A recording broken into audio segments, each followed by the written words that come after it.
The Badmers' mansion was unusually quiet that evening. Jerry sat in his father's leather chair, the weight of the family empire heavy on his shoulders.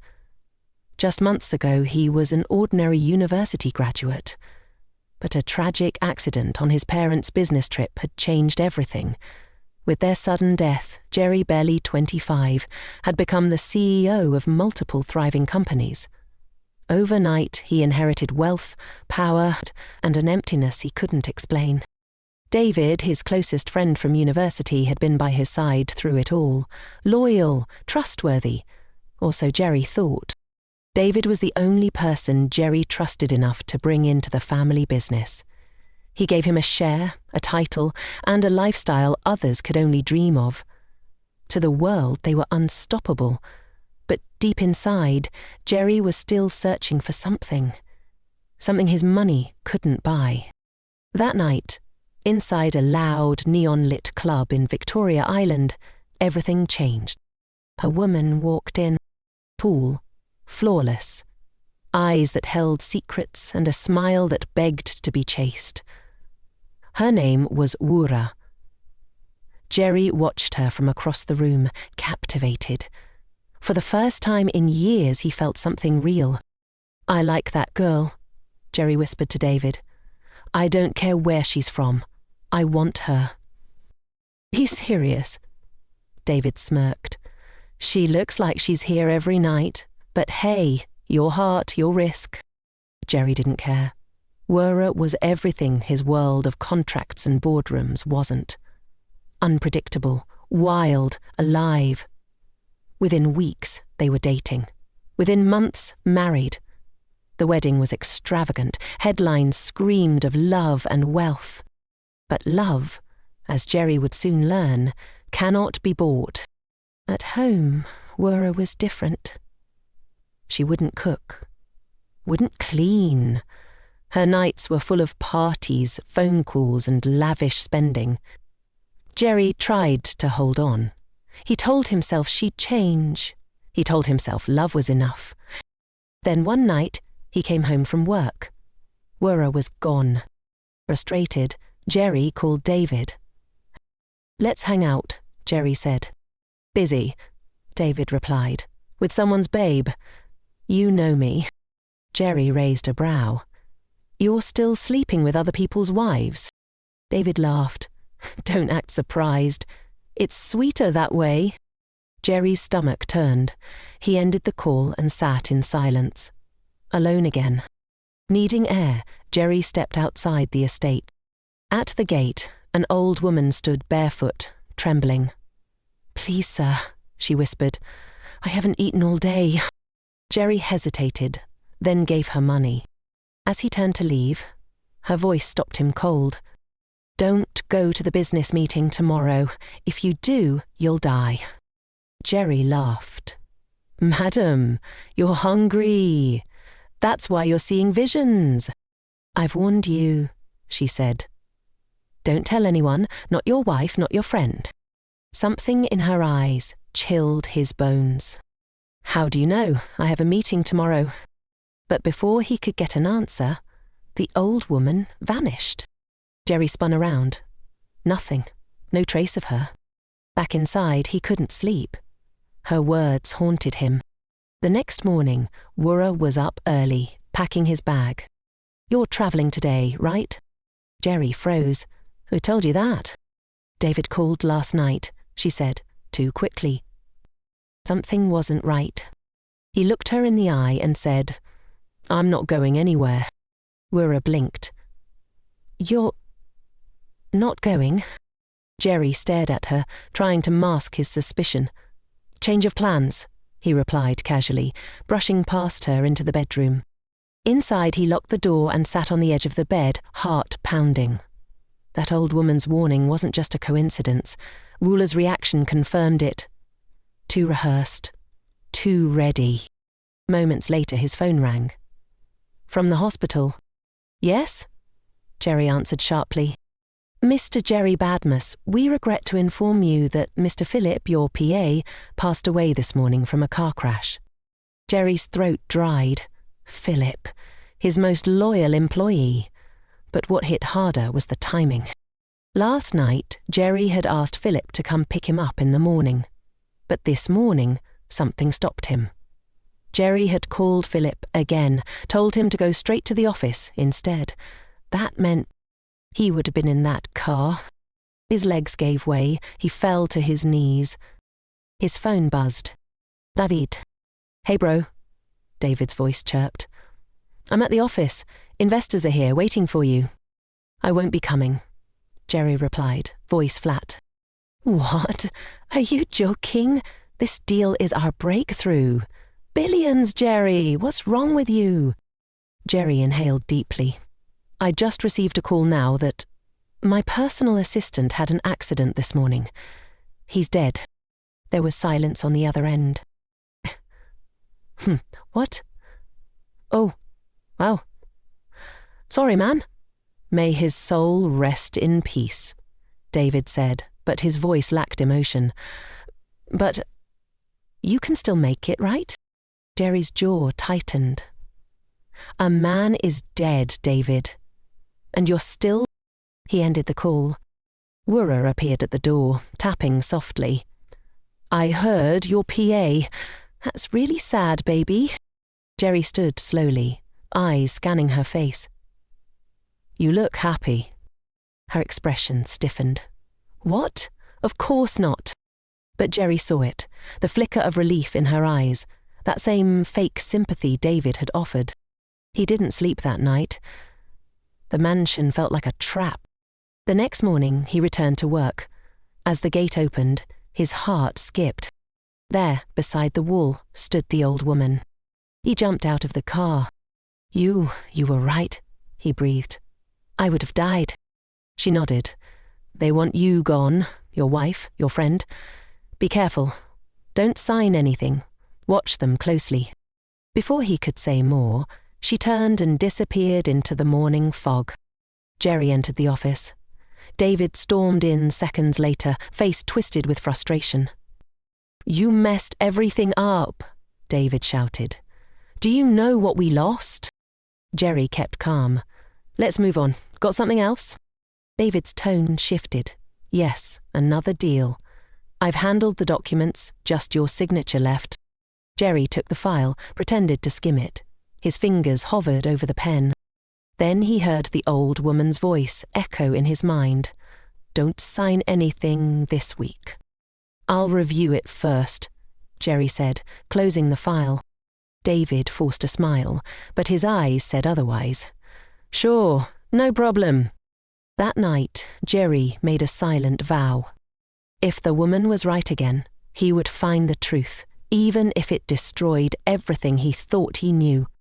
Jerry stared out his office window, watching the Lagos skyline blur into shadows. The city buzzed below, alive with noise and ambition. But inside, he was paralyzed by doubt. David smiled. Juarez rehearsed words. The old woman's prophecy. They all pointed to one truth. He was living with enemies in disguise.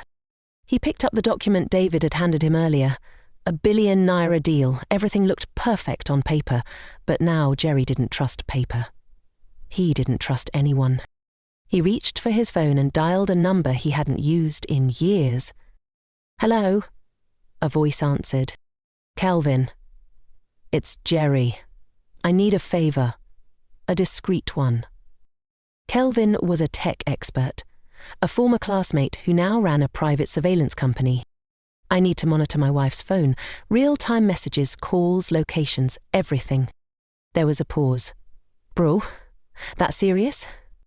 Jerry's voice didn't waver. Yes, and I need it done today. By afternoon, the tracking was set. Jerry watched in silence from his laptop as a digital map blinked to life. Wurra's phone location active. That evening, she left home again. But as soon as she left, Jerry study. On the screen, her location updated. A hotel in Victoria Island, room 405. Then, a message popped up. Yeah, Wurra, see you at 4 p.m, baby. David, once Jerry leaves, I'll be there. Jerry froze. The name. The message, the betrayal. His chest tightened, but he stayed calm. This time, he needed proof. By 5:30 p.m., Jerry was parked in front of the hotel, a 5-star luxury spot. The receptionist beamed at him. "I know you, sir. Your wife comes here often with her business partner." "Business partner," he echoed bitterly. "Which room?" "Room 405. He made his way there. "Knocked." A pause. Then Wura's voice. "Who is it?" "Reception," Jerry answered. The door creaked open. There she stood, in a towel. Her eyes widened. Behind her, David sat on the bed, shirtless, sipping wine. Time slowed. Wura's lips parted, but no sound came. David stood up. "Jerry, bro, I can explain." Jerry didn't say a word. He stared at them, the two people he trusted most. He turned and walked away. David ran after him. "Please, it wasn't supposed to happen this way." Jerry didn't flinch.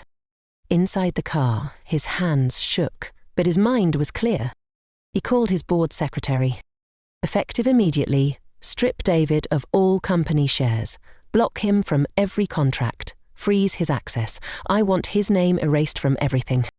"Yes, sir," the secretary replied. "First thing tomorrow." He ended the call. That night, Wura returned home, but Jerry wasn't there. On the dining table, a note awaited her. "You have 1 hour to pack and leave. After that, you'll be arrested for trespassing." "Jerry." She screamed, cried, but it was over. Jerry sat alone in his second home in Ikoyi. Peace washed over him. For the first time, the silence felt like freedom. Jerry sat on the balcony of his Ikoyi apartment, the city lights flickering below like restless fireflies. His world had shattered, but strangely, he felt light. For the first time in years, the people poisoning his life were gone. Yet peace was a fragile illusion. His phone buzzed. Unknown number. "Hello?" "Sir," came the board secretary's voice. "David tried to submit another proposal under a different company name today, but we flagged it and blocked it, as instructed." "Good," Jerry muttered. "Let him try 1,000 names, it won't change anything." But David wasn't giving up so easily. The following morning, Jerry walked into his office to find chaos. 2 investors had pulled out, legal letters piled up. Rumors of fraud, betrayal, and company instability filled the air. David was retaliating. Jerry called for an emergency meeting. "I want our legal team to investigate every single document David ever handled," Jerry ordered. "I don't care how far back we go, I want everything." "Yes, sir." But as the meeting ended, something unexpected happened. His lawyer, Mr. Alabi, approached him cautiously. "There's one more thing, sir. A woman came by today, elderly. Said she was here to see you." Jerry's heart stopped. "Hold." Frail voice? Slight limp. "Yes." "Just say anything?" Mr. Alabi nodded slowly. "She said to remind you, this week is not over. Don't trust too quickly." Then she left. Jerry felt a cold wave rush through his chest. She was watching. Protecting. That night, curiosity turned into obsession.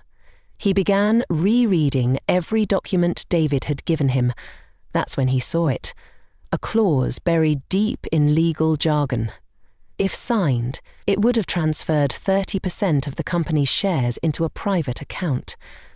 David's. The old woman had saved him again. He leaned back, stunned. This wasn't just betrayal. It was attempted corporate theft. Meanwhile, Wura, in a dimly lit village room, now visibly pregnant, crying on the floor while arguing with her father.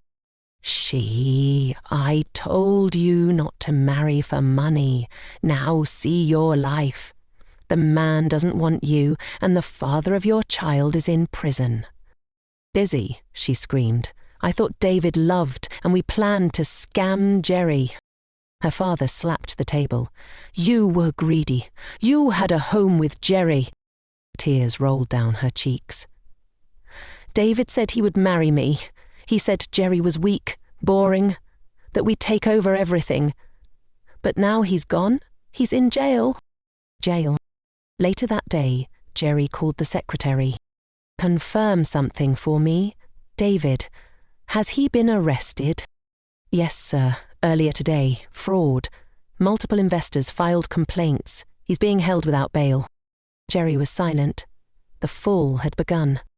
That night, he sat alone, listening to the city breathe. A soft smile crept to his lips. God, you didn't just save my life. You opened my eyes. He raised a glass of wine toward the sky.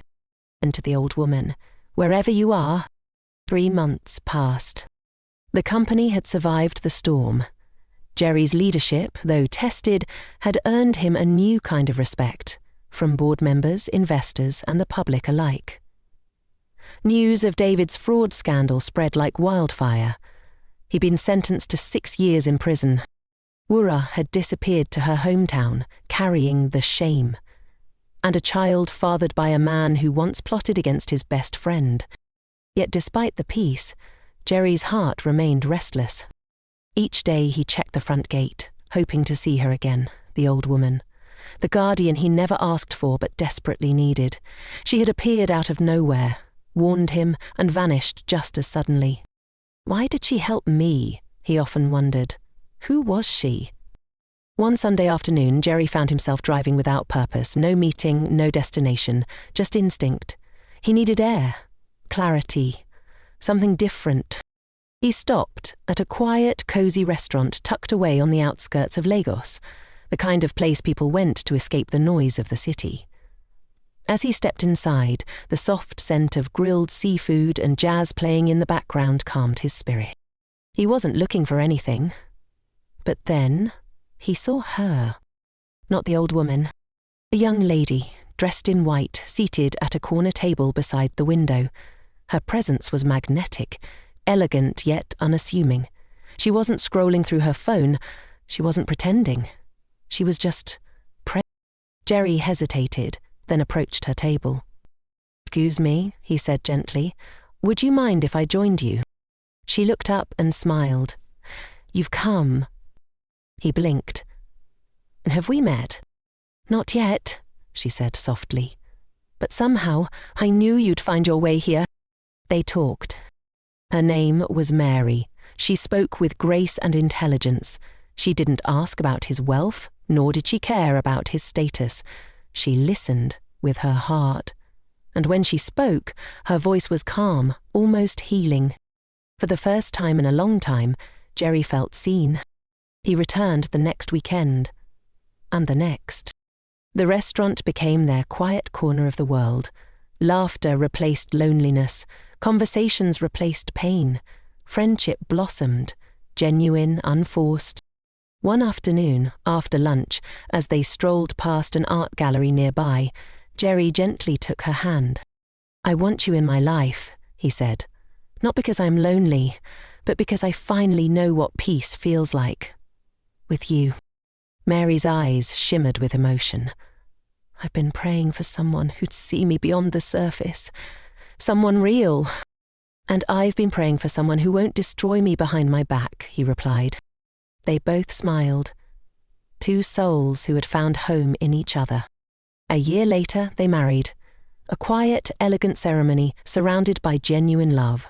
No tabloids, no fake smiles, just joy. Soon after, Mary gave birth to twins, a boy and a girl. The same mansion that once echoed with betrayal now rang with laughter and lullabies.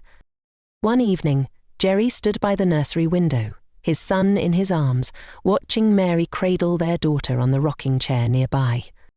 "I thought I'd lost everything," he whispered, "but God had a better plan." Then, a knock at the gate. Jerry passed the baby to Mary and walked out, heart beating fast. From away, there was no one there. Only a single white flower lying on the mat. He bent down, picked it up and smiled softly. She had been watching all along. It was a humid afternoon in Lagos when Jerry's driver suddenly slowed the car beside a busy street in Yaba. Traffic was crawling, and hawkers darted between cars selling plantain chips and cold sachets of water. Jerry was returning from a charity event, an outreach he had funded through a foundation Mary inspired him to create. The foundation focused on empowering young people from disadvantaged backgrounds. It was his way of giving back. But then, something made him look out the window. There, on the sidewalk, hunched beside a broken lamppost, was a man. Beard overgrown, clothes tattered, holding a worn plastic bowl. David? Jerry's heart clenched. It couldn't be, but it was. His former best friend. The man who had once worn designer suits and toasted billionaire deals, now begging for coins from passers-by who barely glanced his way. Their eyes met. David froze. Shame flushed his face. Jerry told the driver, "Stop the car." He stepped out slowly, ignoring the stares of nearby vendors. David tried to stand but staggered. "Jerry," he croaked, voice barely human. I didn't expect... I never thought you'd..." Jerry looked at him, emotion surging. This was the same man who almost got him killed, who laid in bed with his wife, who nearly stole his entire empire. But now he looked like a child who had lost his way. David dropped to his knees. "Please, I'm sorry for everything. I was stupid, greedy, blind. Prison taught me, pain taught me, but now I have nothing, not even hope." Jerry stared for a moment longer. Then he stepped forward and did the unthinkable. He helped David to his feet. "Come with me," Jerry said quietly. "You need food, not pity." They drove in silence to a quiet restaurant nearby. David ate slowly, as if afraid the food would disappear. "I don't deserve this," David muttered. "No, you don't," Jerry replied honestly. "But I'm not doing this because you earned it. I'm doing it because I've learned that forgiveness is not weakness. It's freedom." David began to cry, shoulders trembling. "You destroyed me," Jerry continued, voice calm. "You took my kindness for granted, but I won't let your darkness change the man I've become." He slid a small envelope across the table. "There's some money. Not for business, just enough to get on your feet. Use it right." David wept harder. Thank you, Jerry." As they stepped outside, the skies opened with soft rain. Jerry lifted his face, letting the drops soak him. He felt cleansed. That night, as he entered his home, Mary greeted him with a kiss, and their children's laughter echoed from upstairs. "I saw David today," Jerry whispered. Mary paused. "What did you do?" "I gave him a second chance," Jerry replied. "But not into my life. Into his own." He held her hand, looked into her eyes. "I'm not the man I was, I'm better. Because I survived betrayal and chose love instead." Now tell us, if you were in Jerry's shoes, after all the betrayal, pain and heartbreak, would you forgive David? Let us know in the comments below. Thank you for watching. Please like, share and subscribe.